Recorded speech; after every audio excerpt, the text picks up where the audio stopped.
നമസ്കാരം. കേരളീയം എന്റർടൈൻമെന്റ് ന്യൂസിലേക്ക് സ്വാഗതം.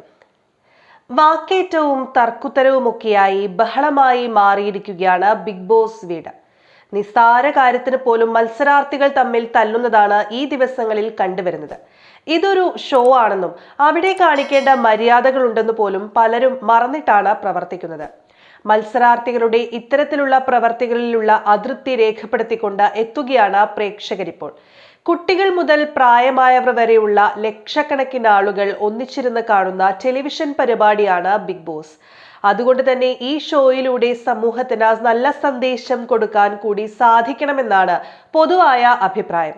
നിലവിൽ മത്സരാർത്ഥികൾ തമ്മിൽ കാട്ടിക്കൂട്ടുന്ന ബഹളങ്ങളും വഴക്കുകളും മാത്രമല്ല, പരസ്പരമുള്ള ബഹുമാനം പോലും പുറത്ത് കുട്ടികൾ കാണുന്നുണ്ട്.